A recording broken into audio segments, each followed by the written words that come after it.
So I've been a physical therapist now for 10 years, and when a patient approaches me and they ask me, hey, do I have a disc herniation or sciatica? Man, some questions start going through my mind of like, okay, if they had this, I would expect that. And so with today's video, I'm gonna give you some easy ways to help figure that out. Now remember, I say easy, but back pain and leg pain are some of the most common and costly and complex conditions out there. And so while I may be able to diagnose a little bit easier, the treatment is very individualized. It's different person to person. So remember, like diagnosing is one thing, but treatment is another. And it's not uncommon to have a little bit of both. So it can be very cloudy. I mean, we're treating the human body here. It's very complex, and it's just something that we need to learn and respect at the same time. But if you've ever been curious, okay, is this a disc herniation or sciatica? This video is going to be able to help you out. So with the video today, I'm going to tell you exactly what I tell my patients, what I say to them during our treatment and our evaluation and what I look for, and you're going to be able to use those things and apply them to you.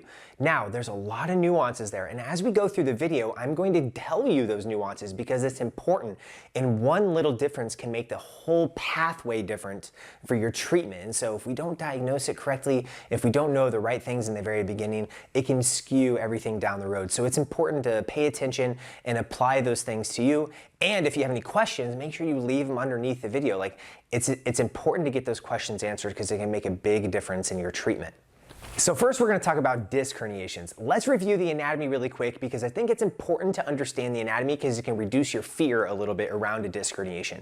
I know it sounds scary, but let me review this with you. So you have stages of a disc herniation. So the first stage being a disc bulge. And so the disc bulge is just, you have a little bit of that inside material kind of bulging through the annulus, the nucleus pulposus, mostly water, and it's kind of pushing towards the outer edge, but you have no pressure on the nerve root, you have no serious thing going on, and on the inside of the annulus, it's often not even innervated. So most of the time, and I say most of the time because anybody over the age of 30 is going to have disc bulges, you don't have any symptoms related to this. So no one cares what they have until they start having pain. And so no symptoms usually associated with the disc bulge. And if they do have symptoms, it's mild and you're definitely not going to have sciatica, but it is, somewhat common to have a disc bulge.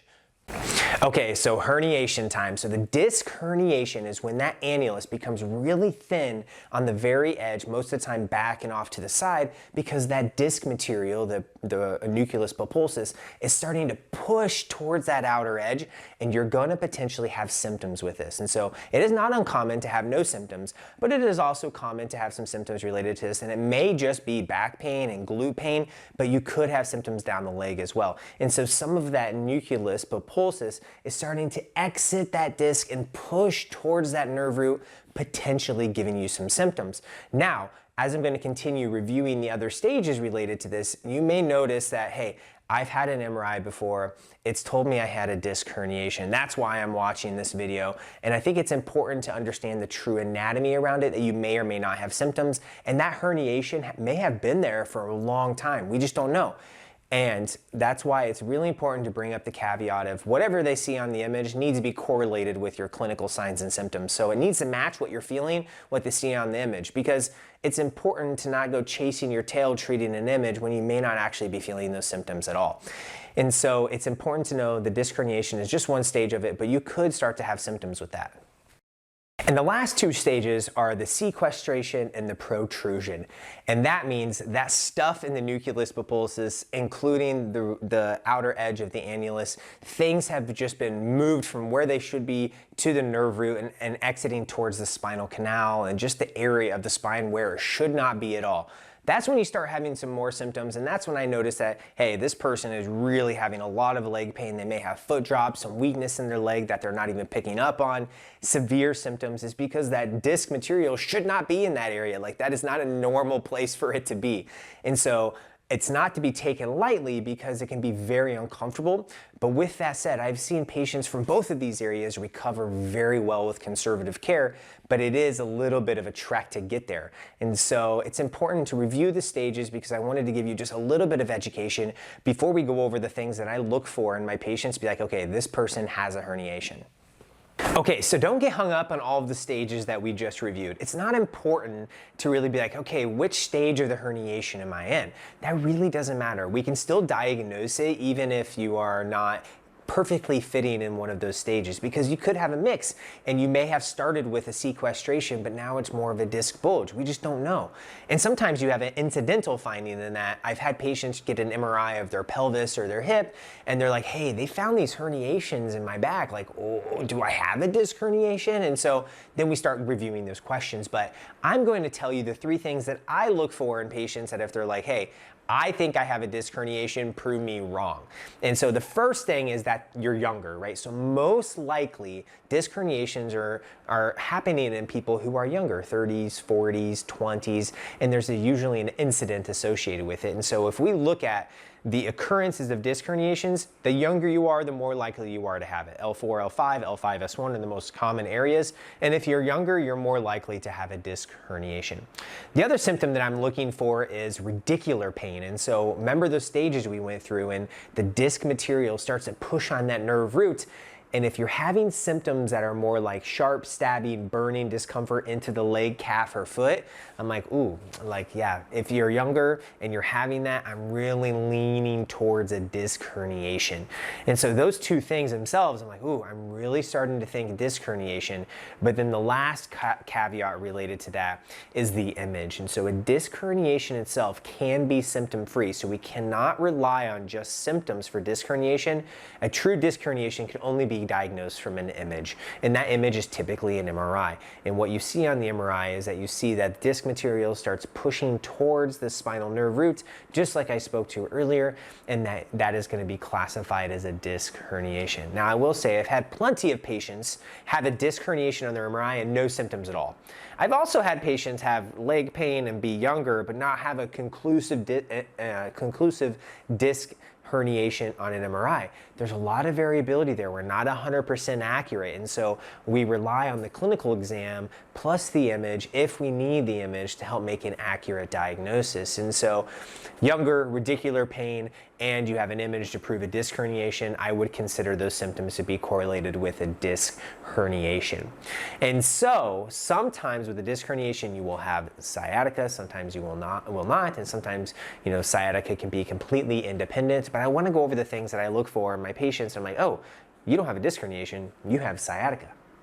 Okay, so now that we've went over the main points related to a disc herniation, let's transition to sciatica. And so sciatica can be gnarly because it is very uncomfortable. But what's interesting about sciatica is that most of the time that my patients report to me that they're having pain, it is not in their back. And so that's a big distinction in that you don't have to have back pain with sciatica. In fact, it's really not something that I'm looking for. And when you're looking at the diagnostic criteria for sciatica, back pain typically is not on there. So that's an interesting thing to take away, is that your back pain may be independent of the sciatica and may not be related at all. And so when we're talking about sciatica, sciatica is a clinical diagnosis. So remember when I mentioned the MRI for back pain, now we're talking about sciatica, which does not rely on an MRI, and you don't have to have any type of imaging to diagnose sciatica. But you do need 3 things for sciatica. And sciatica has to include numbness and tingling in the leg or foot. And what I mean by that is if you're looking at sciatica, it includes the lower nerve roots of your back, L4, L5, L5S1, and those nerve roots correlate with the leg and foot. And so if you have true sciatica, has to do with the sciatic nerve, and if you have any type of impairment in that, I would expect numbness and tingling or sensation changes in the leg. I would also expect weakness. Weakness would be in the leg and foot as well. You can't lift your toe up, you can't lift your ankle up, you can't do a calf raise. I have a great video going over some of that stuff, but to be more clear about this is that the sciatica in regards to sensation changes and weakness, both of those things require a strong clinical exam. And so you may be good at picking up the sensation changes, but the weakness can be harder to pick up. And if those 2 things are there, you're going to be leaning more towards sciatica. Now, the last part of sciatica has to include some sort of pain down the leg. And so when we're talking about the sciatic nerve, remember that refers down in the lower leg, and I would expect you to have some pain or symptoms in the lower leg when we're talking about sciatica. So we got lower leg pain, we've got sensation changes, and we have weakness. And so those things, if you have those things, that you've either been told you have those things or you may be feeling some of those things, I would be leaning more towards sciatica. The next thing that we need to talk about is the relationship between sciatica and disc herniations. Okay, so here's the thing. You can have a disc herniation without sciatica. I've seen it many times. People have an MRI on their lower back. They have a herniation at L1, L2, L3, L4, L5, FS1, whatever it is. You can have that without sciatica. Seen it plenty of times, undeniably true. I have seen some really messed up MRIs, and when I see that information, I'm like, ooh, they have a herniation at multiple levels. I asked the patient in front of me, hey, Mrs. Jones, are you in pain? And she's like, no, I feel fine. And I'm like, okay, so you have a herniation without sciatica, and if you have that, that is absolutely nothing to be concerned about. Just go about and live your life. Don't get hung up on the things that they see on an image. You will waste so much time and money doing that, so don't get hung up on that. So you can have a herniation without sciatica, but can you have sciatica without a herniation? So sciatica typically is caused from a herniation in lower back, especially in younger individuals. The other aspect of sciatica could be most likely caused from stenosis, a space issue, normally in older individuals. And so you usually have those two things causing sciatica, either herniation or stenosis. But more than likely, if you're younger, 50 and below, you're most likely having some of that sciatica due to a disc herniation. But I have seen it too, where they go and get an MRI done because they're having sciatica and they don't have a disc herniation at all, and when they're younger. And so you may be leaning more towards piriformis, or you may be leaning more towards something else. But that's the relationship between a herniation and sciatica. Herniation without sciatica can absolutely happen. Sciatica without a herniation can happen, but a little bit more rare. So here's what I tell my patients when they're in front of me and we're trying to figure out sciatica or disc herniation. Okay, I'm like, Mrs. Jones, I believe that you have a disc herniation. What should you do now? Well, if your symptoms are relatively mild, then you could probably get away with doing almost anything and start feeling better. And so if you're 1 or 2 out of pain, maybe having some glute pain, hamstring pain, you could do most of your daily life, then I would just say, hey, do some gentle strengthening, do your normal thing, and just go about your life. If you want to get a little bit more nuanced, then just get an evaluation from a PT or a physio, and they'll give you a couple things to work on. Like, it's that simple. Don't get overcomplicated, because if you really start at trying to improve things on an image and treat your body like a car, you're going to run up the cost, time, and it's going to be frustrating, and the outcomes are not going to be any better. In fact, people who pursue more treatment for their back pain are more likely to have surgery. So don't do that. If you have a herniation without sciatica and you're feeling relatively well, then don't do anything at all. Just don't change anything.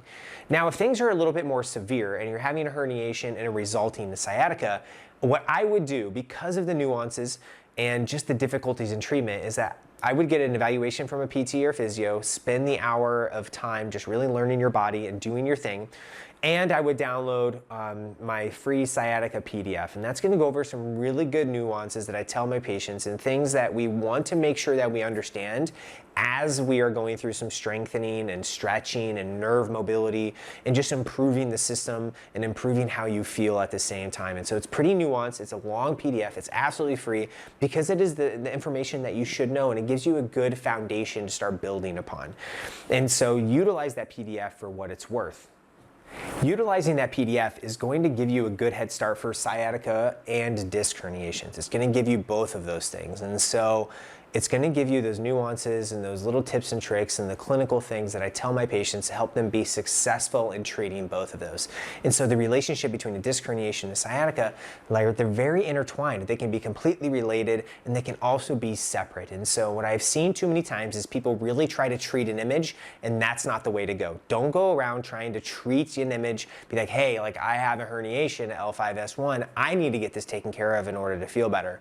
That's not the case. You need to treat your body and treat the symptoms, and that's why we more than likely lean a little bit more towards the treatment of sciatica, because if people, when they have a herniation and they don't have sciatica, they don't really care. If they have a herniation and sciatica, then they really start caring. So we're really just treating both of them and utilize that PDF to its best of its capability, and it'll help you be more successful in your treatment. And so I hope you took something from today's video. Sciatica and disc herniations are highly related, but the treatment for them can be really connected. And so utilize that PDF and let me know what you think. Make sure you download it, go through it, and ask me any questions that you may have. But as always, stay healthy, keep moving, and take care of yourself.